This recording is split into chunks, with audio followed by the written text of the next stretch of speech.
87년 6월 항쟁을 넘어서는 새로운 민주화운동을 펼쳐야 되겠다. 그리고 일제 때 좌우 갈등이 있었습니다만 나라를 빼앗긴 상황에서 좌우 갈등이 뭐가 필요합니까? 일본과 맞서 싸우기 위해서 독립운동을 같이 하자. 신간의 운동. 그런 걸 펼치기 위해서 우리 전국에 있는 모든 시민과 모든 단체들이 하나가 되자. 그런 운동이 사방에서 펼쳐졌습니다. 이제.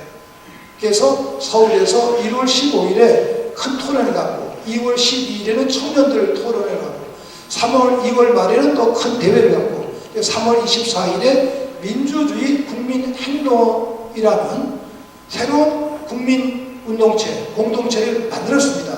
전국적으로 지금 이제 그 운동을 펼치기 위해서 시작하고 있는데 이 운동을 펼치면서 제가 많은 것을 또 종합하고 깨닫게 되었는데 그 중에 하나는 아까 말씀드린 대로 2012년 대통령 선거는 완전히 불법 광권 선거였습니다. 그러니까 비록 우리가 법적으로 접근할 힘도 없고 이거를 무너뜨릴 힘이 없지만 박근혜 임기가 끝나기 전이라도 이거는 무효라는 선언을 우리가 꼭 받아낼 필요가 있다. 역사적인 증거를 위해서. 지금 많은 분들이 지금 애쓰고 있어요. 5천 명이 대통령 무효 선고를 대법원에 소송을 제기했습니다. 많은 증거가 나와 있어요. 아니 12월 19일이 대통령 선거인데 이미 18일에 투표용지가 나와 있는 거예요. 그건 무효잖아요. 무대표가 막 나와 있고 선관위에서 집계도 하기 전에 방송에서 막 표수가 나가고 있는 거예요. 컴퓨터라는 게 그런 거예요. 근데 이거를 그 당시에 제가 박지원 원내대표 그 당시 민주당 문재인 후보한테도 얘기했어요. 근데 이분들이 그거를 전혀 능력이 없는 사람들이에요. 시민들이 지금 싸우고 있잖아요. 시민들이 이런 내용들. 그런데 지나간 일은 우리가 어떻게 할 수가 없지 않습니까? 그건 싸울 때 싸우는 거 하더라도. 그러나 원세훈이의 관권 선거 때문에 감옥에 구속이 되었어요. 이걸 기초로 해서 지금 또 다른 시민 단체에서 하시는 운동은 앞으로 투표는 수개표로 하자. 수개표. 전국에 투표소가 15,300개래요. 그럼 한 투표소에 평균 인구가 평균 3,000명입니다. 그럼 저녁 6시에 투표가 끝났어요. 그럼 투표함을 모으지 말고 그 투표소에서 그대로 개표를 해라. 수개표. 그러면 3,000표 2시간이면 다 하세요. 그건 돈도 안 들어요. 거기다 CCTV나 설치해놓고 그냥 찬반이 그대로 이런 수개표 운동을 펼치는데 이걸 강동원 의원이 이제 입법 발의했습니다. 10명 국회의원들이. 근데 새정치연합도 그냥 무덤덤하고 또 한나라당 새누리당은 무조건 이제 물론 반대하고. 근데 올해 이거를 꼭 해야 된다. 이번에 있었던 보궐선거에서도 선거법을 제대로 다 안 지켰습니다. 이건 뭐 아주 보궐선거인데도 그 선거법을 지키게 돼 있잖아요. 법을 안 지키면 안 되는 거니까. 이런 내용들에서 수개표 전개운동을 펼치고 있는데 이 부분도 저희들이 관심을 갖고 이럴 때 제가 말씀을 드리면서 알려드리는데 그러면은 유럽은 전부 다 수개표입니다. 전자개표 같지 않습니다. 전자개표는 그냥 분류까지 하는 거예요. 그냥 뭐 이거는 어떻게 할 수가 없어요. 이런 내용들을 염두에 두면서 과거는 어떻게 우리가 뭐 막을 수 없었지만 앞으로는 수개표를 통해서 꼭 우리의 주권을 지켜야 되겠다. 이런 운동을 펼치는 것. 이것이 민주주의를 뿌리내리는 가장 첫 번째 조건이 되겠죠. 그러면서 이제 역사적인 그 성찰을 해야 되는데 저도 정의구현 사제들과 함께 이제 역사 공부하고 이제 역사 전공하시는 강의를 듣고 그러는데 우리나라 지금 요새 왜 뭐 아베가 뭐 미국 다니면서 뭐 미국과 이제 군사공조 하고 있지 않습니까? 우리 좀 펄펄 뛰고 외교부가 문을 갖다 막 질타하고 있는데 또 아베가 사과하지 않는다 막 야단치고 있지 않습니까? 사실 일본은 야단칠 가치도 없어요. 우리 선조들이 외놈 그러지 않습니까? 섬나라 외놈들이야. 독일은 무자비하고 나빴지만 사과를 하잖아요. 지금 앙겔라 지금 총리 계속해서 사과하고 있지 않습니까? 근데 독일의 문화예요. 그러니까 일본은 사과하면 위대해지는 거예요. 사과를 하니까 이런 거. 그런데 부끄러운 거는 일본이 사과 안 하는 거를 우리 정치인들이 그대로 배우고 있는 거예요. 저는 일본은 그렇게 욕을 안 해요. 왜? 일본 놈보다 더 나쁜 놈들이 우리 정치권에 있어요. 우리 정치권에. 노무현 대통령이 이런 얘기를 했어요. 자기가 대통령이 되고 보니까 한국의 외교부 직원들, 국방부 이제 관계자들, 이 사람들은 미국 사람이야. 미국 사람처럼 생각을 해. 우리나라를 먼저 생각하지 않고 미국이 어떻게 생각할까? 미국을 위해서 이런 얘기를, 아픈 얘기를 고백을 한 거예요. 저 그 얘기 들을 때 가슴이 아프더라고요. 대통령이 파악해보니까 외교부 직원들, 국방부 직원들 민족이 없어요. 전화가 그렇다고 확인해 주는 겁니다. 이런 내용들이에요. 이게 기가 막힌 일입니다. 지금도 사드라는 거 그거 아직 만들지도 않았어요. 미국 군수 산업 현상은 팔아먹으면 좋잖아요. 군산업이라고 있어요. 우리가 먼저 사겠다고 난리니 이런 바보 같은 사람들이 어디 있어요? 다 우리들의 돈이거든. 이런 내용들 속에서 지금 사실 미일 공조 이거 기가 막힌 건데 여기서 잘 알아야 될 게 미국이 지금 독도 문제만 하더라도 미국이 주범입니다. 1952년에 샌프란시스코에서 가마조약을 맺을 때 독도를 빼버렸어요. 미국이. 이승만 아이를 만들면서 막 했을 때 그때 6.25 후기 때문에 미국도 이승만을 아주 골치 아프게 생각을 했어요. 근데 이승만은 뚝심으로 남아있게 지켰는데 1965년 박정희가 한일협정 할 때 독도 문제 김정은 비교하고 이거 폭파시키는 게 낫겠다라는 얘기들 했잖아요. 그래서 독도 뒷거리에서 어떻게 계약 미락하실 줄 아세요? 1. 독도는 한국 땅이다. 2. 그런데 독도는 일본 땅이기도 하다. 이렇게 돼 있어요. 3. 그래서 독도는 그대로 놔두자. 그런데 우리가 거기다 뭘 좀 짓고 경찰도 더 많이 가고 그러니까 막 시비 걸면서 일본이 하게 된 건데 근거로 봐서는 국제재판에 가면 자료는 일본이 더 많이 가지고 있다는 거예요. 근데 이거를 얘기를 안 해. 국민들한테. 띠만 두르고 독도 우리 땅 악만 써. 그런다고 우리 땅이 됩니까? 이거를 역사적으로 국민들한테 알려줘야 될 거 아니에요. 안 알려주는 거예요. 그래서 저도 역사 보면서 이거는 미국이 주범이고 일본도 주범이고 박정희가 또 주범이다. 한일협정이 그런 겁니다. 이제 기가 막힌 내용들이 이거 하나만 가지고도. 그래서 일본이 사실은 사과하라 그러면은 속으로 웃고 있는 거예요. 지네들은 지네 국민한테 잘못한 거 사과도 안 하고 세월호 참사 이렇게 막 속이는 놈들이 뭐 우리 보고 사과를 안 하고 그래 웃기는 놈들아 이러고 있는 거예요. 우리가 운물이 맑아야지 아리그리 막다는 것과 똑같습니다. 그러나 독일은 전 세계에 대해서 얘기할 권리와 자유가 있잖아요. 능력이 있고 자기들이 잘못해도 고백을 했기 때문에.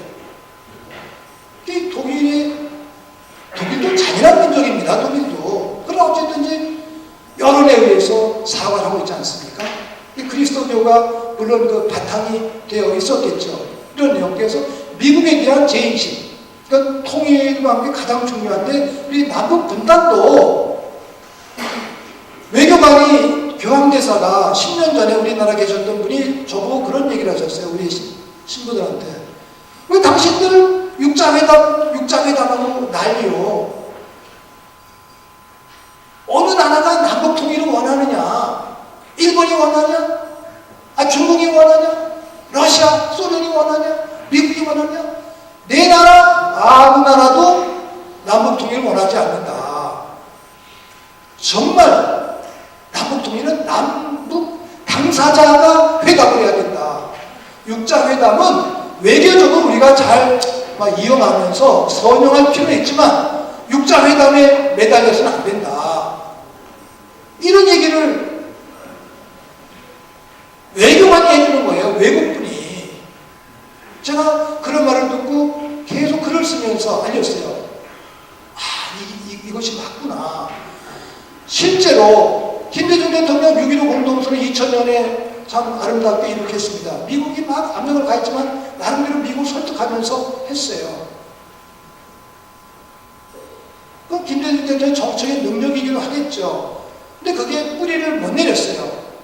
그 뒤에 노무현 대통령이 특검 때문에 조금 흐지부됐다가 그리고 이제 이명박 박근혜 시대에 오면서 완전히 지금은 남북인데 지금 가끔의 통일 얘기를 정부에서도 하고 있고 올해 아까 6.15 공동선언 때문에 남북이 만납니다만 참 다행이죠. 근데 걱정되는 거는 이게 선전으로만 하는 거예요. 우리가 광복 70년, 분단 70년이니까 뭘 체면상 안 할 수는 없잖아요.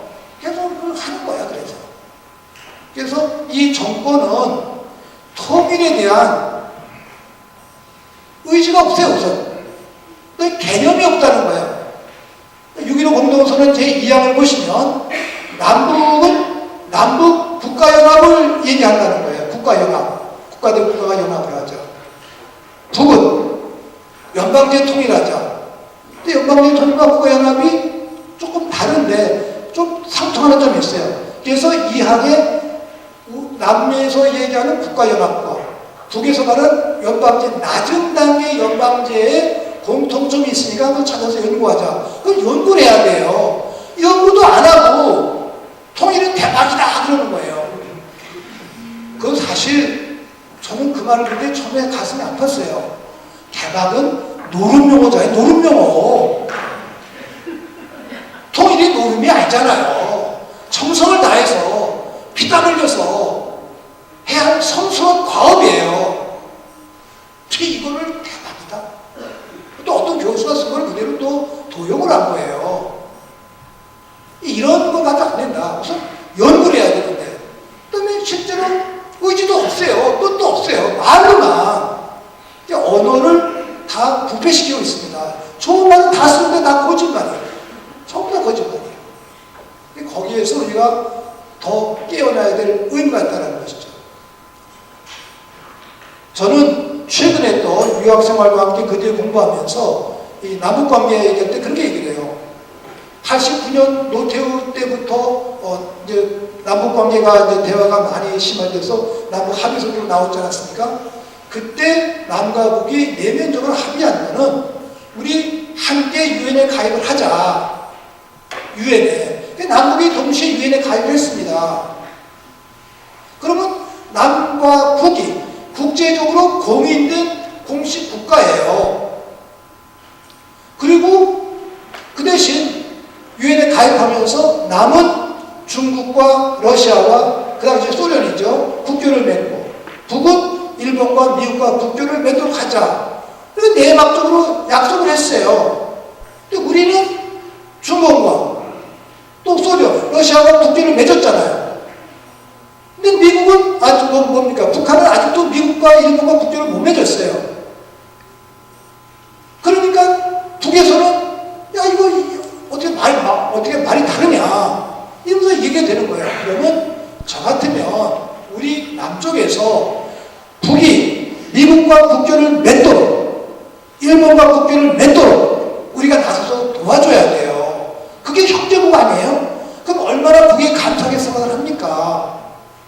그런데 하려면 방해만 하는 거야. 그러니 이게 돼요? 어떻게 돼? 기본적으로 국제관계도 다 인과적인 관계 아닙니까? 근데 그게 없어요. 없어. 왜? 없는 거는 남북이 분단돼 있어야지 장사가 잘 되는 거예요.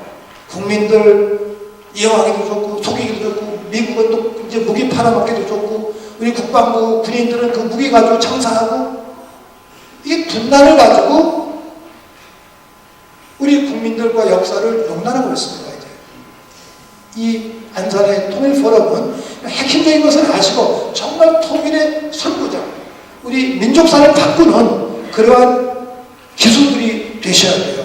통일 포럼이니까요. 핵심적인 내용들 다 사람이 하는 겁니다. 이제 이런 내용들을 제가 생각하면서 이 통일을 우리가 접근해야 되겠다 생각을 했는데, 다시 이제 일제시대로 가면 일제 40년 또는 36년 동안 나라를 빼앗겼을 때 우리 친일파들 속죄해야죠. 그런데 속죄가 안 돼 있습니다. 속죄가 안 됐기 때문에 1945년 해방이 되었다지만 1945년 해방은 아시는 대로 미완의 해방이에요. 그때 일본기가 내려오면서 올라간 국기는 태극기가 아니었습니다. 미국기였어요. 미국의 식민지예요. 3년 동안 군정시대 때는 이 부분을 우리가 분명히 인식해야 된다. 그 미국 포고도에 나와 있어요. 그 다음에 그 미국이 쓴 자들은 바로 일본의 관리를, 친파들을 다 군정의 관리로 썼습니다.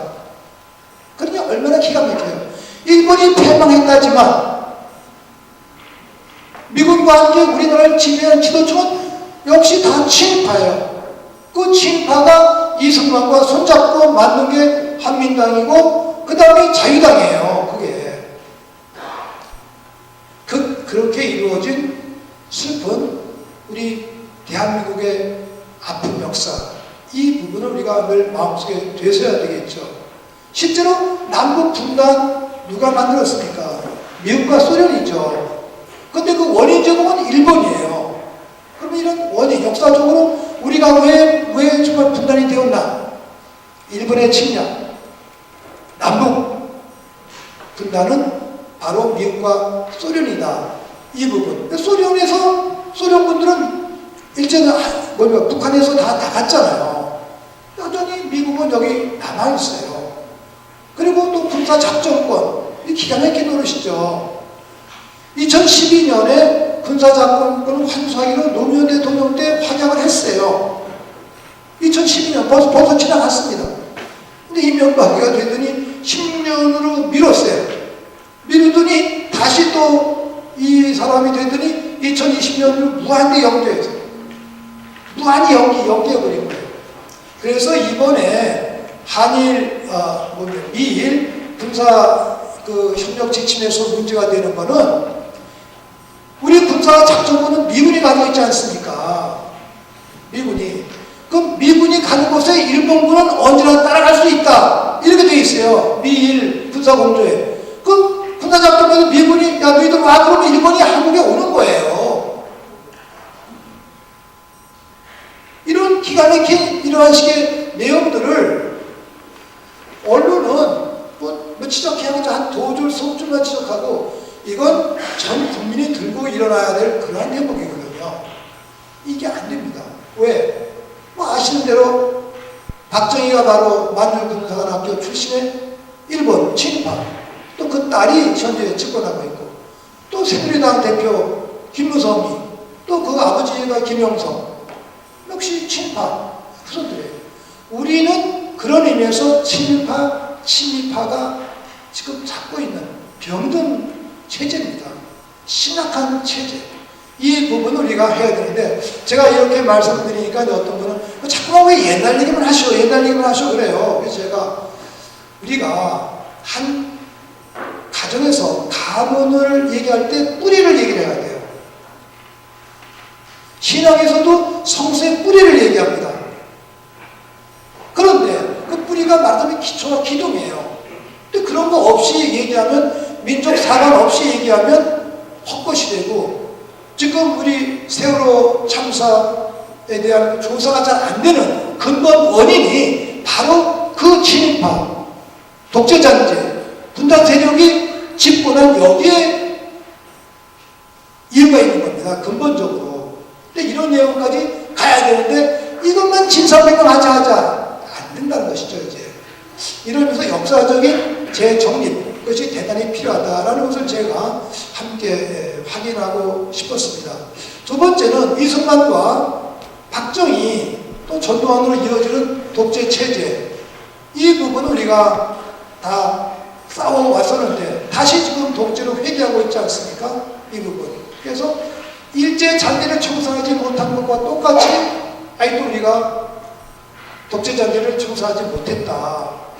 그대로 쓰레기가 온 거예요. 그래서 그 두 개 합해가지고 분단 세력, 요새는 툭 하면 뭐 종북 그러잖아요. 아, 지금 종북이 어디 있어요? 종북이. 근데 그게 영업이 아니야. 입만 열면 종북이야. 우리에게는 민족이 있어요. 민족. 동족이 있습니다.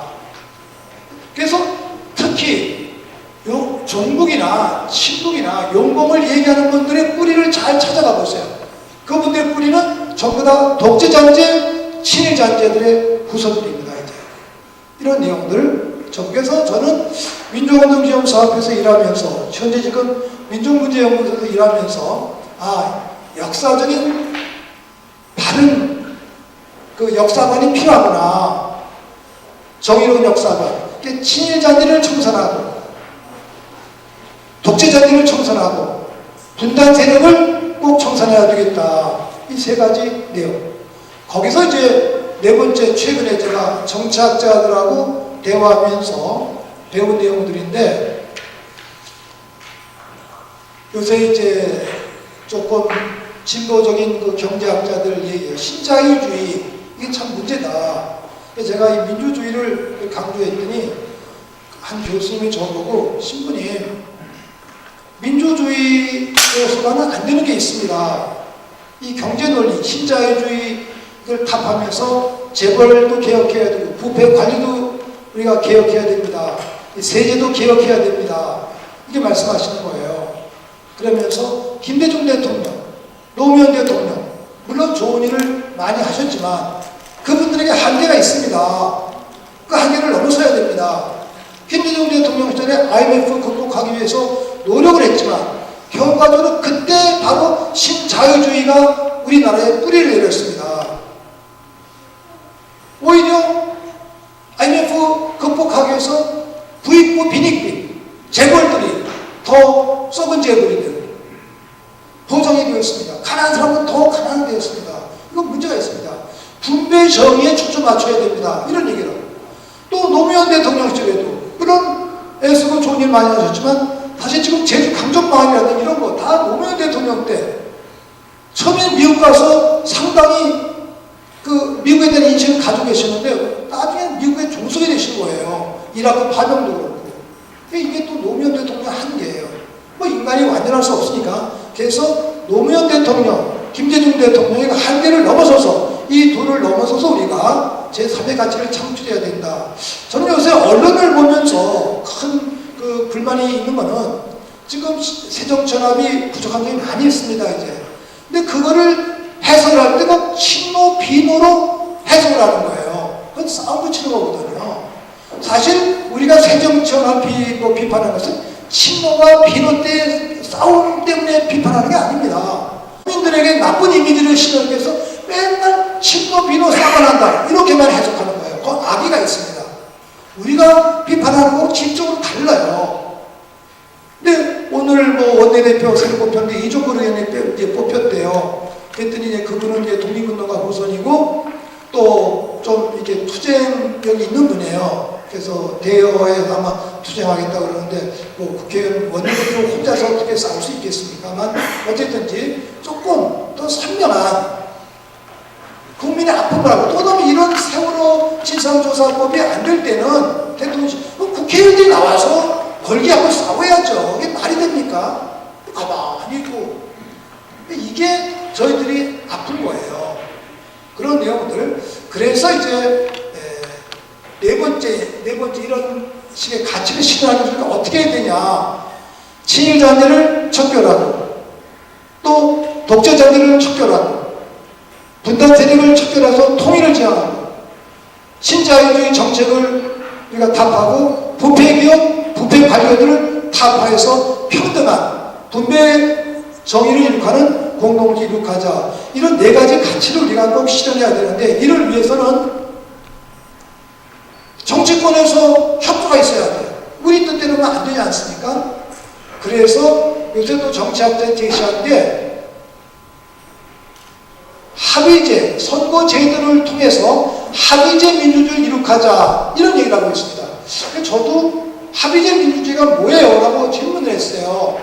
그랬더니 주로 유럽에서 공부하신 분들이 합의제 민주주의를 얘기를 하고 있고 우리나라는 다수제 민주주의래요. 이게 미국식 문제라 말하고 비례대표라 말도 되겠습니다. 그런데 다행히 얼마 전에 선거관리위원회에서 지금 국회의원 수가 300명인데 비례대표를 2개로 늘리자. 100명을 비례대표로 하고 200명을 지역구로 하자. 이렇게 안을 발표했어요. 그래서 저도 선거관리를 지지하지 않았기 때문에 이 사람들이 무슨 틀릴 수가 있나 하고 이제 전문가들한테 질문했더니 그렇지 않다고 하면서 선거관리에 유럽에서 공부하고 오신 젊은 학자들이 있는 거예요. 이분들이 새누리당하고 상의하지도 않고 한국 정치를 바꾸자. 그래서 그거를 독단처럼 내대는 겁니다.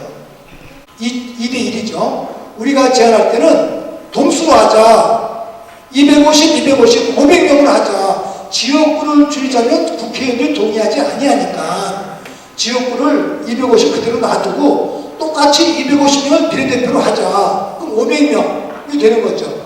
그 대신 국회 예산이 또 늘어나면 국민들이 또 싫어하면 이렇게 꾸짖으니까 국회 세비는 동결한다. 그 국회 예산 안에서 국회의원들 세비를 나눠 가져라. 그러니까 국회 예산을 늘리는 게 아닙니다. 이제 그러면 250대 250, 500명 국회의원을 늘리면 되겠다. 근데 그건 하나의 아니니까 그럼 그 조금 깎여도 250대 400이 될 수가 있겠죠. 250대 150 예를 들어서 이렇게 국회의원 적어도 400명 이상 늘어나야지 이 제3의 건강한 국민들, 중소기업인이라든지 또 장애인이라든지 어려운 분들이 국회에 진출할 수 있는 길이 트인다. 이런 내용들을 제안하고 있습니다. 제가 그 설명을 재미있게 들었는데 더 재미있는 거는 독일의 예예요. 지금 현재 새누리당 국회의원이 158명인가 되잖아요. 지금 이번에 보궐선거가 더 됐을지 모르겠네요. 실제로 국민의 지지를 받은 거는 45%밖에 안 됩니다. 45%. 그런데 국회의원 수는 50%가 넘었잖아요. 근데 독일에 그런 예가 있었대요. 기민당에서 선거가 끝나는데 국민 지지는 45%를 받았는데 국회의원 수는 55%를 받은 거예요. 그래서 독일의 헌법재판소에서 이거 위헌이다. 국민 지지의 45%를 받았으면 국회의원도 45%가 돼야지. 어떻게 55%냐. 근데 당선된 사람을 떨어뜨릴 수는 없으니까 그 대신 그만큼 비례를 야당에게 더 줘라. 야당에게 국회의원 수를 더 늘려서 이 비례를 맞췄다는 겁니다. 이제. 그래서 이 비례대표가 확정이 돼서 잘 되면 이런 양당 구도는 우선 깰 수가 있습니다. 새누리당 또 이제 새정치와 지역에 기반한 그리고 건강한 제3세력이 적어도 30석에서 60석은 국회에 나갈 수가 있어요. 그러면 이 중간에 있는 이 세력이 캐스팅 보트를 쥐고 어느 당도 제1당이 안 되니까 일단 독재가 될 수가 없어요. 합의가 안 되면은 정책이 이룩될 수가 없는 겁니다. 이번에도 보세요. 그 무슨 뭐 국민연금과 관계된 거 합의해놓고도 청와대가 한마디 되는 건 다 몸에 뒤집어버리잖아요.